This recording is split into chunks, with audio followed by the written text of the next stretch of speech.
E aí, pessoal, eu me chamo Ana Clara e vamos dar continuidade às nossas aulas com esse vídeo. Aqui a gente vai falar sobre as revoltas na Primeira República, na República Velha, que aconteceram durante a consolidação da República, da Primeira República, que foi do ano de 1889 a 1930. Então, aqui, iniciando já essa nossa aula, eu trouxe uma proposta de mapa mental ou mapa conceitual que é muito usado hoje para poder fazer resumos de aulas. É uma dica muito útil para que quando vocês pegarem algum conteúdo que seja complexo, você usa uma palavra-chave e desencadeia a partir disso daí um resumo. Então você vai colocando as informações, tem vários modelos de mapas mentais, e vocês podem escolher e diversificar muito nisso. Mas é muito bom você produzir o seu, porque assim você memoriza tudo que você escreve e você entende perfeitamente.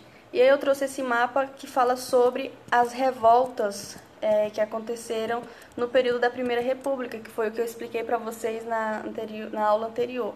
A definição da Primeira República, ou até chamada a República Velha.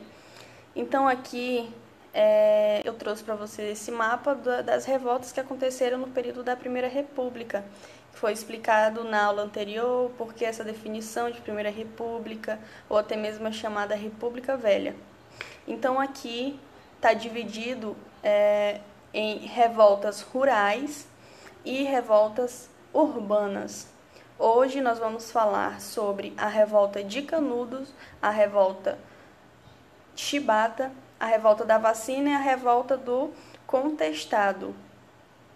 Dentre essas quatro que eu acabei de falar para vocês, nós temos aqui consideradas revoltas rurais, o movimento cangaceiro, o movimento de Canudos e o movimento do contestado, sendo que a nossa abordagem vem sendo essas duas últimas aí.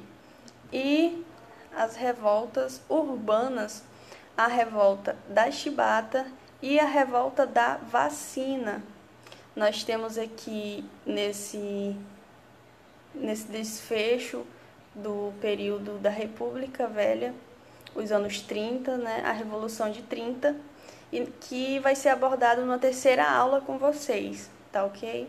Então a gente vai começar agora, contextualizando. Primeira República, então começa em 1889 e termina em 1930.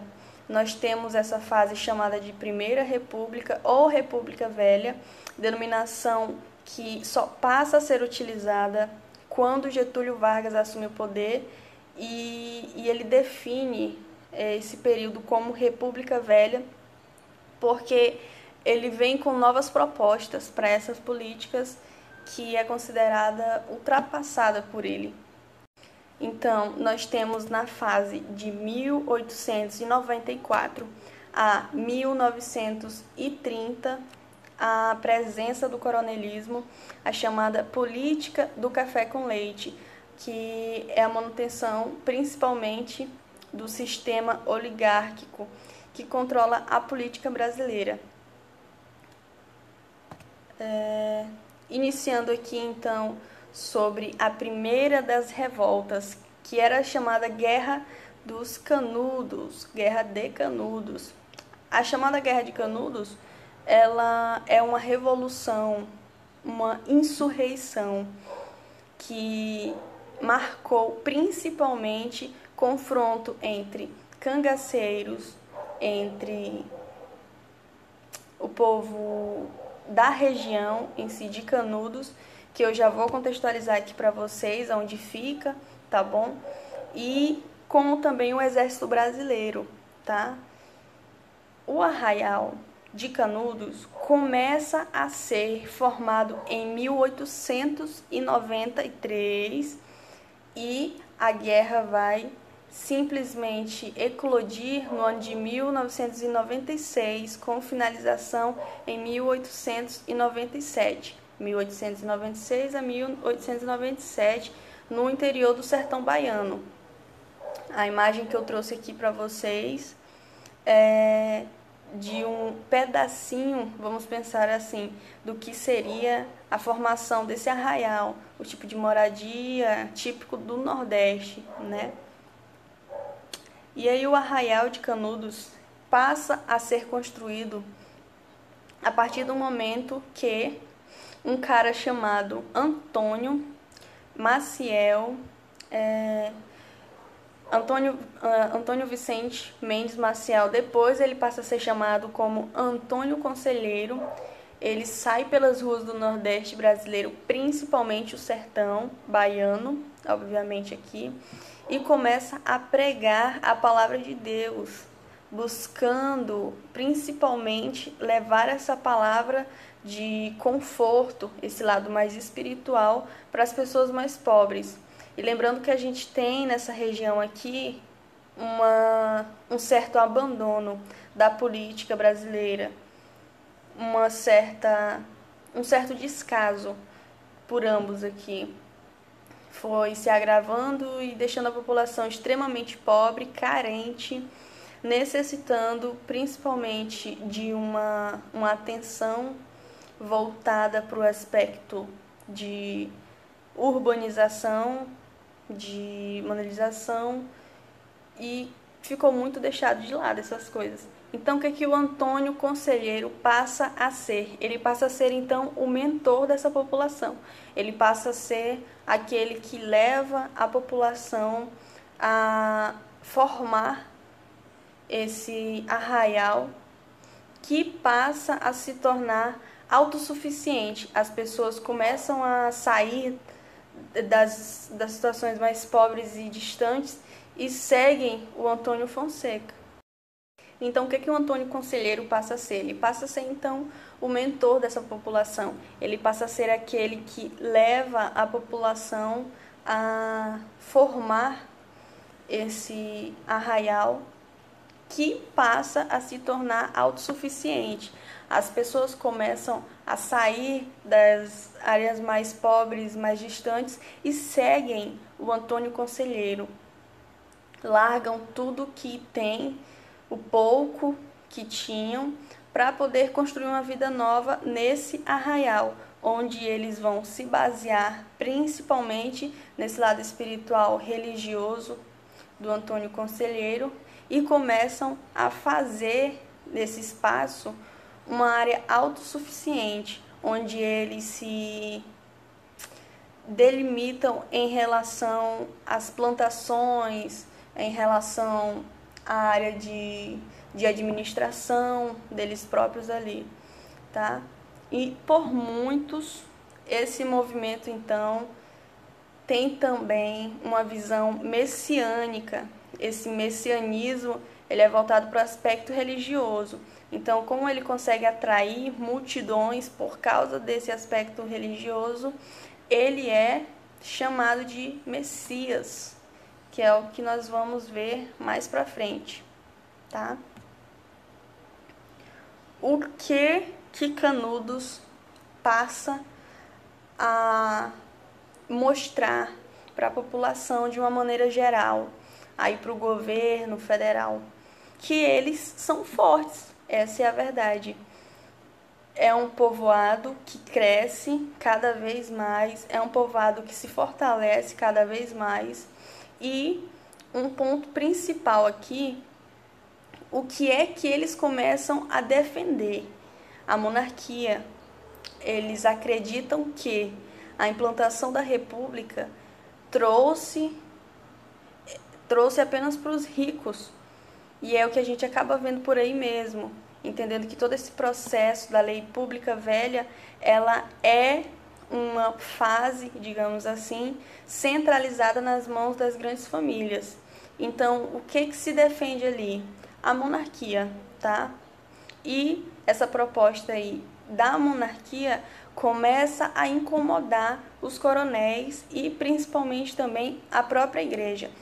Por que a igreja? Por causa do papel messiânico, né, papel de ato do Antônio Conselheiro. Então, ele agrega a questão da religiosidade com a questão da autossuficiência e principalmente o quê?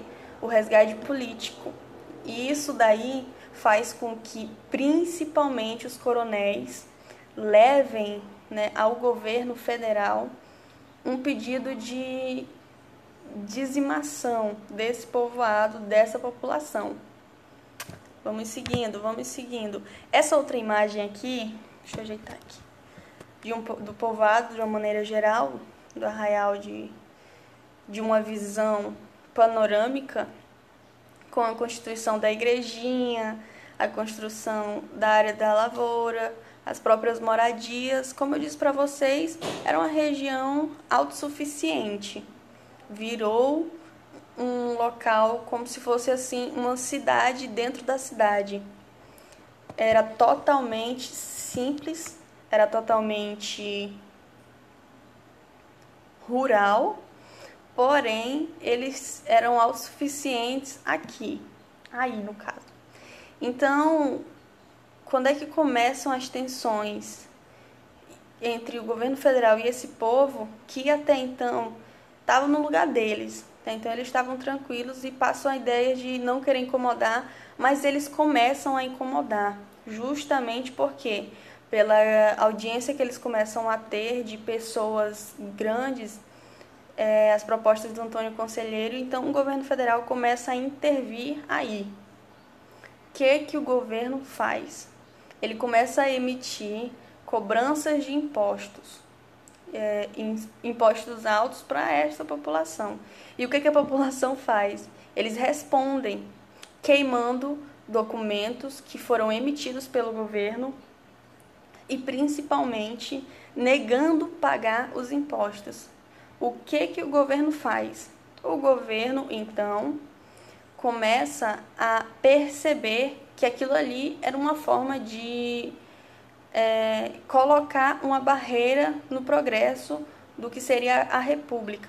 Então eles viam no Arraial de Canudos ali um fanatismo religioso, político também e monárquico, que era preciso fazer o quê? Extinguir. Aqui tem um desenho, uma pintura, vamos pensar assim, do Antônio Conselheiro. Uma imagem que eles dizem que é similar ao que é representado ficticiamente sobre Jesus Cristo.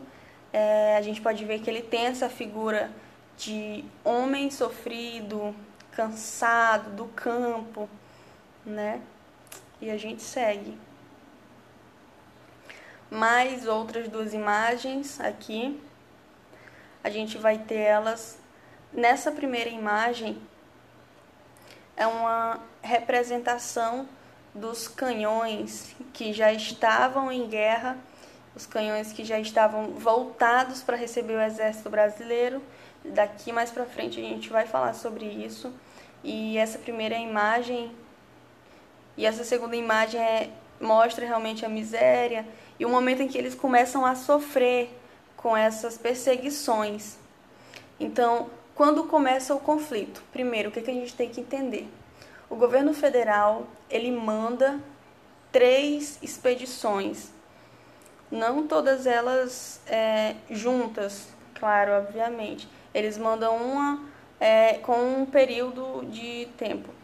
E essas expedições chegam para poder destruir o arraial. A questão é que os moradores do arraial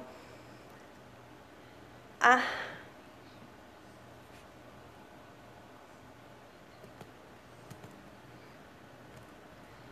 questão é que os moradores do arraial destroem totalmente as tropas que foram enviadas. Então, as 3 primeiras expedições não deram certo. Elas só favoreceram, obviamente, o pessoal do arraial, que pegaram as armas e se fortaleceram, ficaram preparados para isso. E aí, pensando na questão também de difícil acesso, a região do arraial fica numa área protegida por montanhas. Então, para poder o exército chegar até o arraial, eles tinham que subir essas montanhas.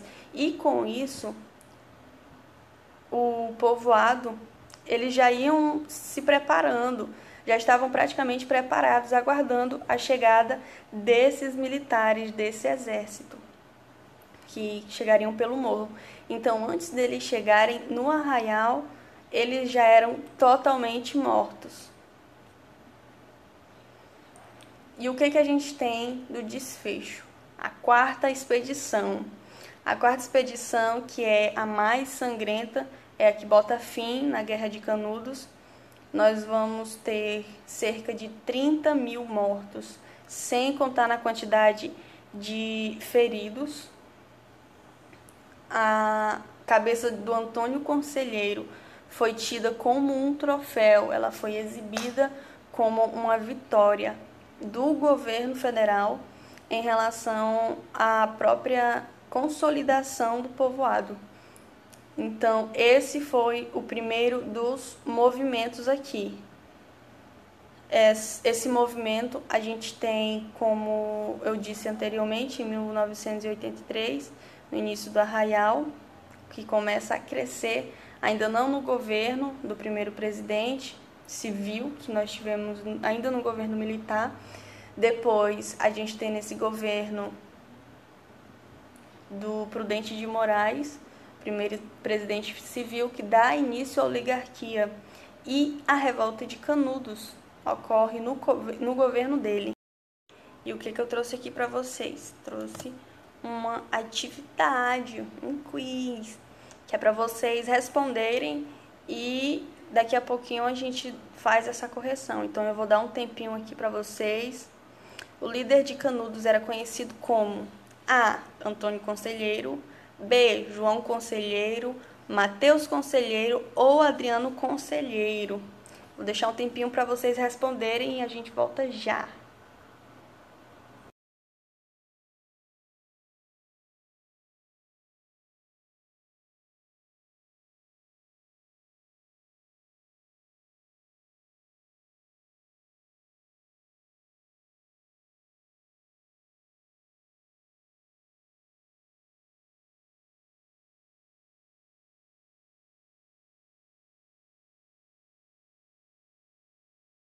Pronto, pessoal. Então vamos ver qual é a resposta correta. Espero que vocês tenham colocado, não tentando adivinhar, mas que vocês se lembrem que eu passei isso no conteúdo agora. A resposta correta é Antônio Conselheiro. Era o nome do líder. Então vamos dar continuidade às nossas aulas. Vamos entender o que foi o messianismo, o que era. O messianismo é a crença na vinda ou no retorno de uma pessoa dotada de poderes especiais, que trará a paz e a prosperidade na terra, inaugurando uma nova era, ou seja, acreditavam no Messias, é bem simples. E agora, a Guerra do Contestado, galera. Vamos então para esse conteúdo. Guerra do Contestado. O mapa que eu botei aqui para vocês verem é um mapa da região sul brasileira. Mais propriamente dito, nós vamos ter a região do Pará, Santa Catarina e Rio Grande do Sul. A Guerra do Contestado, o conflito do Contestado, é um conflito que ocorreu entre as regiões de Santa Catarina e Paraná. Uma região contestada principalmente pelos moradores dessa área. A gente vai entender um pouquinho o porquê dessa definição. Então, o conflito do Contestado, ele começa em 1912 e finaliza em 1916. Foi na região, como eu acabei de dizer para vocês, entre os estados de Paraná e Santa Catarina. Era essa uma região muito rica em floresta, principalmente a produção de erva mate. Era uma região onde viviam muitos poceiros, muitas famílias simples, famílias mais pobres, mais humildes, que dependiam dessa área, dependiam do plantio e também moravam nessa região ali. Então é dali que eles tiravam o seu sustento e tudo mais. E na verdade, essa região, além de ser chamada de Guerra do Contestado, ela já tinha sido alvo de disputas entre o estado do Paraná e Santa Catarina, que marcava-se assim esse longo processo da região chamado Contestado. Quais foram as causas especificamente da chamada região do Contestado, ou Guerra do Contestado?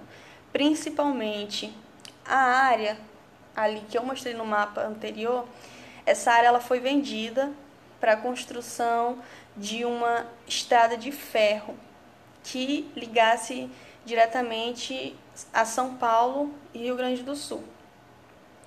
Essa população que vivia ali, nessa região, teve que ser retirada, teve que ser afastada para poder construir essa estrada de ferro.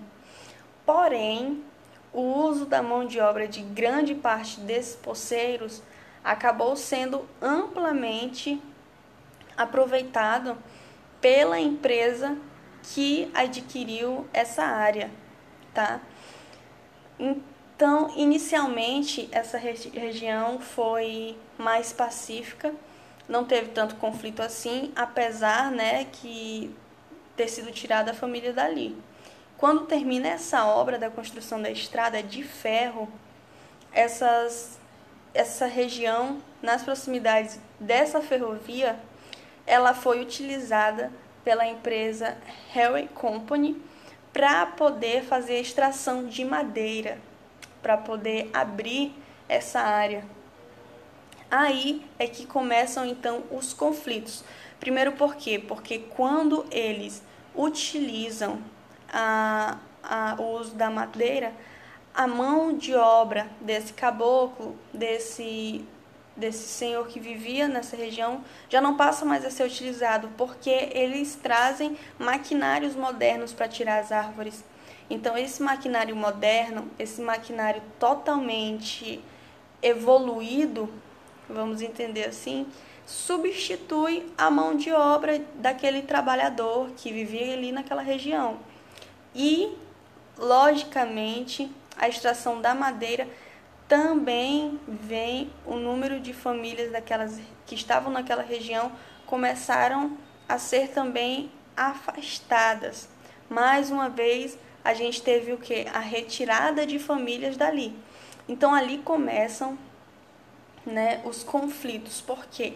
Porque os donos das terras dali, que são os proprietários, passam a exigir a saída desses poceiros, o despejo.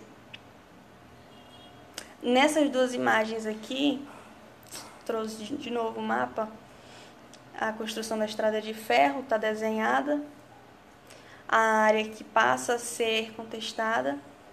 Esse período, esse espaçozinho que tem ali no meio é a região de contestado, a região do conflito, essa laranjinha. E aqui na imagem a gente pode ver a organização do exército da região para tirar os poceiros, que obviamente não foram retirados de forma muito pacífica, porque obviamente eles reagiram de forma violenta, tentando defender suas famílias. Então os oficiais do exército, aqui mostrados na imagem, foram responsáveis por tirá-los de lá. E o que a gente vai ver agora que associa também um movimento messiânico, a figura de um cara chamado José Maria. José Maria era um monge, surge também nessa região, contestado, né, esse movimento, com a figura de principal importância para a população que vivia ali na época. Ele também passa a pregar o aspecto espiritual, a parte da religiosidade, e também usa os artefatos religiosos para atrair a população, para poder conseguir, digamos assim, manter esse povoado autossuficiente, unido ali. E o que ele traz de benefício, com que ele ganha nessa confiança da população? Ele constrói o ideal de cidade santa, ali na região contestada, a cidade que passa a ser autossuficiente, onde eles plantam, produzem, onde eles sobrevivem, onde as comunidades se ajudam, é uma ajuda mútua ali, e passam então a viver em comunidade. Em resposta a essa formação dessa cidade santa, para poder fortalecer contra o despejo do governo, o governo federal então ele envia tropas para combater esses rebeldes. Aí que iniciam-se os conflitos da região do contestado. Aqui nós temos a imagem dos poceiros na época, né? Todos eles armados, vocês podem ver, com uso de facões, com uso de armas de fogo, pistolas. Tem até com violão e uma sanfona para acalmar a galera, para combaterem um exército. O que nós temos para finalizar a Guerra do Contestado? Um saldo de mais de 5.000 mortos e feridos, né? Entre, obviamente, os poceiros, caboclos da época. José Maria morreu bem no início da formação do povoado. Surgiu um outro líder, que era o Deodato Manuel Ramos, e no finalzinho lá do conflito, ele acaba sendo preso em agosto de 1916, dando fim à Guerra do Contestado. Logicamente que o desfecho se dá da pior maneira possível dos poceiros, assim como a gente observa a Guerra dos Canudos, as famílias devastadas, as famílias totalmente despejadas mesmo, sem uma preocupação com o governo federal, e a gente começa a perceber que muitas dessas famílias desamparadas dão início às disputas de terras, que são uma marca do início do século XX ali, que a gente vai ver logo mais para frente. Então essas são as duas revoltas rurais que eu falei para vocês. Mais outra atividade aqui para vocês. Respondam sem colar, sem voltar o vídeo. Não voltem o vídeo, vocês são capazes. Qual o nome do líder religioso da região do contestado? A. João Maria. B. José Viana ou José Maria. João Raimundo ou Antônio Conselheiro? Vou dar um tempinho para vocês responderem. Não é para vocês voltarem o vídeo, é só para vocês puxarem na memória de vocês a resposta.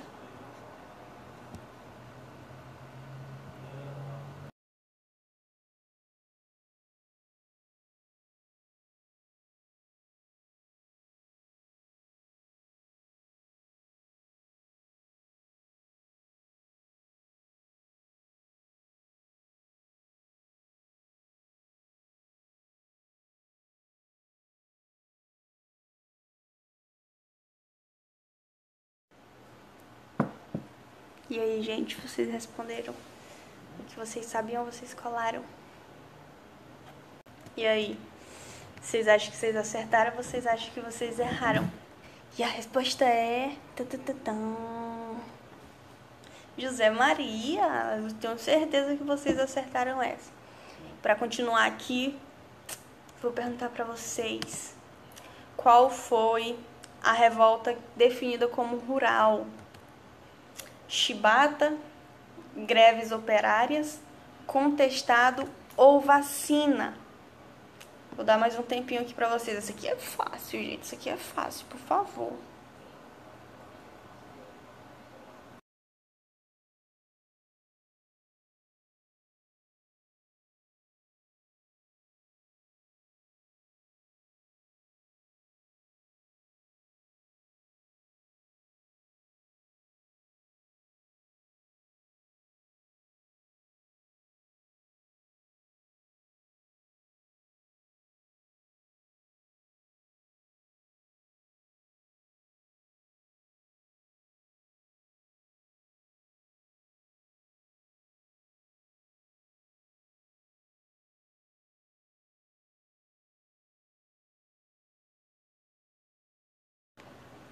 E aí, vamos conferir a resposta? Resposta correta? Vamos. Resposta correta é contestado. Eu já até tinha dado uma dica para vocês aqui nessa aula. Se você prestou atenção, você acertou. Você ia conseguir fazer rapidinho isso aqui, essa alternativa. Então vamos seguir. Então vamos lá. Agora a gente vai dar início às chamadas revoltas urbanas. Primeiramente, nós vamos começar com a revolta da vacina. Essa imagem de início aqui, né? Essa chargezinha, ela mostra principalmente aqui um conflito entre, a gente define pela cruzinha ali, agentes de saúde, a gente observa também, podemos considerar militares que estão juntos ali, e a população. Se a gente parar para pensar, pela própria análise dessa charge, a população não está nada contente ali e avança com tudo, arremessa de todas as maneiras, tudo que vê pela frente. E a gente vai entender agora um pouquinho porque é chamada de revolta da vacina. Essa revolta ela ocorreu principalmente no Rio de Janeiro no ano de 1904. Na época, o então presidente era Rodrigues Alves. As causas são muito simples. Primeiro, o Rio de Janeiro, como eu comentei na aula passada, vinha crescendo, se modernizando, se urbanizando. Havia uma intensa migração para as áreas desenvolvidas no Brasil, no caso Rio de Janeiro e São Paulo. Então veio muita gente de tudo quanto é parte do país, se instalou no centro do Rio de Janeiro, vieram muitos imigrantes e a figura, né, do presidente na época aqui entendia que para poder modernizar o Rio de Janeiro era necessário acabar com aquela paisagem de pobreza, aquela paisagem feia, era assim que ele definiu o Rio de Janeiro. E como que era necessário fazer isso daqui? Vamos tirar essa população pobre, botar eles para as áreas mais periféricas, vamos fazer uma higienização do rio. Nós temos que cuidar da questão do saneamento básico e assim nós podemos modernizar. Então nós tínhamos um vago crescimento populacional, o que deu origem a cortiços, o que deu origem a favelas. Nós vamos ter uma alta taxa de desemprego, até porque nesse período do governo, ainda que não se pensassem no processo de muita industrialização, ainda a gente não tem o crescimento de indústrias, o que faz gerar empregos, né? Nós ainda temos uma economia muito pautada no setor agrícola, principalmente o café. Precariedade das moradias, como eu comentei com vocês, cortiços, favelas eram muito tumultuados de casas em ruas estreitas, né? Sem nenhuma condição de higiene. Então tudo isso daí amarrotava totalmente o centro do Rio de Janeiro. Péssimas condições sanitárias. E o que estava ocorrendo? Surtos e epidemias de doenças ligadas principalmente à má condição de higiene. Doenças como febre amarela, a própria varíola. E o que precisava fazer? Erradicar essas doenças. Então tudo isso aqui acabou sendo pauta para que o presidente na época estabelecesse então reformas, principalmente sanitaristas, para poder desenvolver a modernização do Rio de Janeiro. Vamos passar aqui. A imagem que tem aqui é de um cortiço no Rio de Janeiro chamado Cabeça de Porco. Podem ver como que eram moradias amontoadas, muitas janelas próximas umas das outras. Usavam-se muito... Era muito comum os varais estendendo as roupas, né, nessas ruas. Aqui parece um pouquinho mais largo, mas na verdade eram ruas bem estreitas. E a ideia era o quê? Acabar com esse tipo de moradia. Vamos passar aqui. Voltando. Então, os cortiços em si eram considerados os antros de doenças e, obviamente, uma pouca vergonha, consideravam aquilo ali uma aberração, algo que era totalmente negativo para um país que estava se modernizando na época, uma região mais atrativa, né? Então o presidente Rodrigues Alves entendeu essa modernização no Rio de Janeiro com essa reforma da área urbana voltada para a questão do saneamento básico. Então, para melhorar a condição da população, ele precisava principalmente combater o quê? Os surtos e as epidemias. Na época, o que se pensou inicialmente? Fazer campanha de vacinação. Mas a campanha na época, gente, era algo inovador, né? A população não sabia o que viria a ser a vacina, não entendia o que aquilo ali era uma forma de combater a doença, se prevenir a uma provável doença. E com isso, então, eles usaram o conhecimento do médico sanitarista Oswaldo Cruz, que tinha passado algum tempo na Europa, se aperfeiçoando e estudando, e usaram a proposta de Oswaldo Cruz para vacinar a população obrigatoriamente, sem levar nenhum tipo de conhecimento a eles, né? Aqui uma charge de Oswaldo Cruz, mostrando a injeção aí que ele aplicaria na população. Ele depois foi visto como o vencedor da febre amarela, da peste bubônica e principalmente da varíola, que era o que mais assolava a população na época. O que acabou eclodindo aqui? Primeiro, o que levou a população a se rebelar contra o governo federal? Primeiro, o governo impôs essa vacinação de todas as maneiras. Foi obrigatório, não levou a conhecimento, a elucidação sobre a doença e sobre essa pretensão. E o que essa vacina faria para combater a doença? Primeiro, obrigou a população a tomar a vacina. Então, os agentes de saúde foram autorizados pelo governo a entrarem nas casas e vacinar as pessoas. Na época, muitos homens saíam, deixavam mulheres e seus filhos dentro de casa e era algo totalmente assustador. As mulheres mostrarem os braços para tomarem vacina, ficarem em casa e receber alguém do sexo masculino que pudesse entrar ali. Então a revolta se deu principalmente por causa disso. Primeiro, por causa da obrigatoriedade da vacina e pelo fato dos agentes estarem sendo invasores dos seus lares. Eles estavam entrando para vacinar de qualquer maneira. E a população então reagiu. Essa reação se deu principalmente com palavras e barricadas.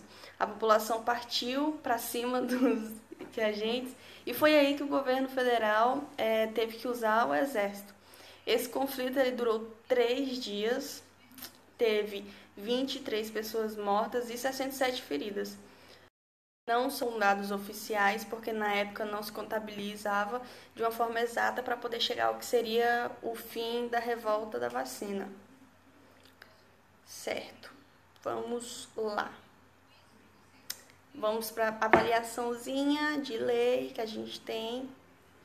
Vocês podem marcar a alternativa que a gente já corrige. A Lei da Vacina Obrigatória de 1904 autorizava os funcionários da saúde a vacinarem contra todos os brasileiros a partir de 6 meses de idade. Qual é a doença, que no caso é o coronavírus, é a gripe, é a febre amarela, é a varíola? Tempo para vocês responderem.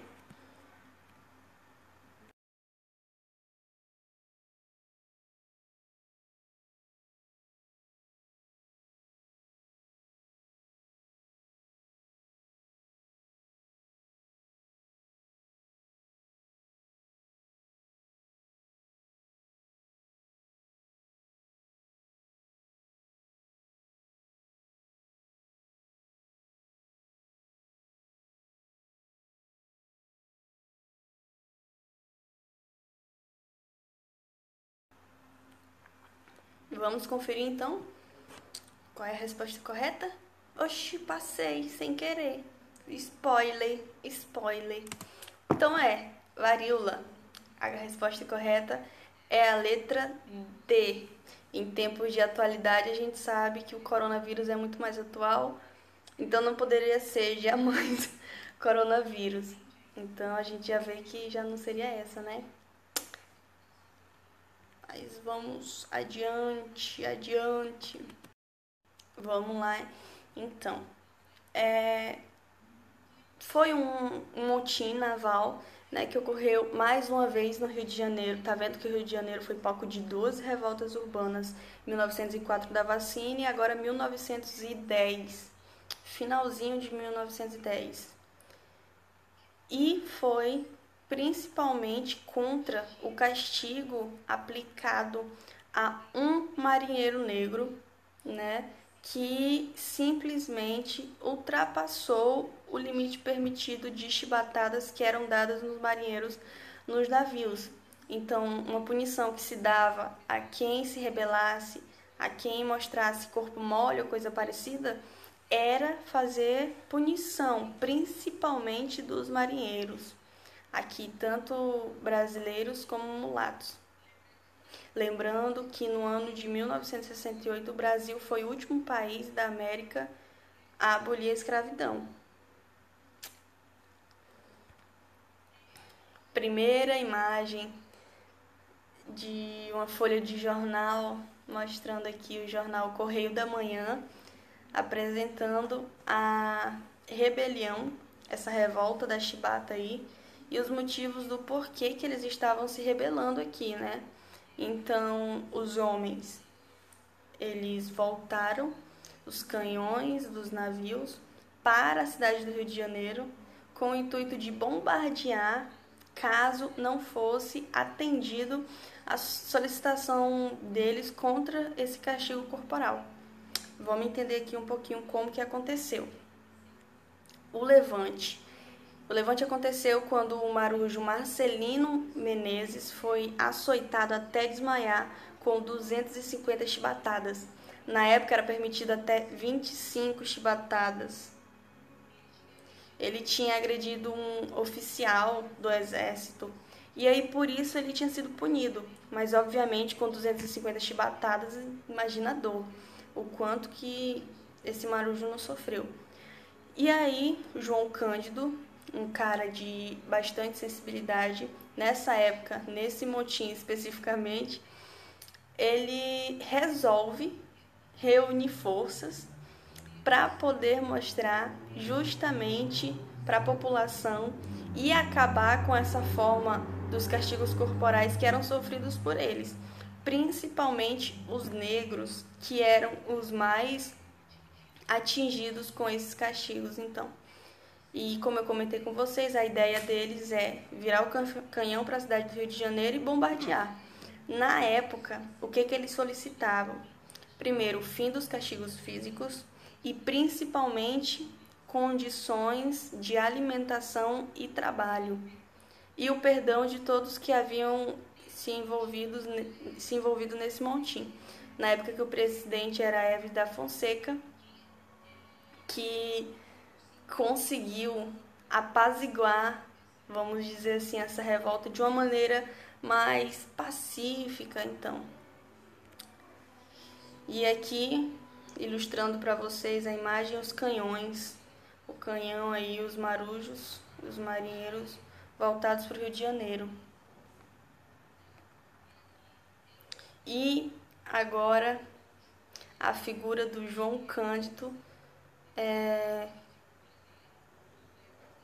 com Hermes da Fonseca, que acatou as indicações dos marujos e acabou colocando fim a esse episódio de tanto sofrimento. Então, como eu disse para vocês, foi curtinho, rápido, foi algo que mesmo com o pouco tempo de ocorrência dessa revolta, se torna muito expressiva. Por quê?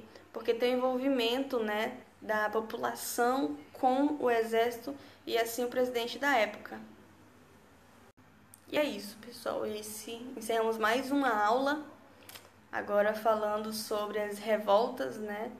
E eu espero que vocês tenham compreendido o assunto, assim como eu compreendi. E aguardo vocês no próximo vídeo.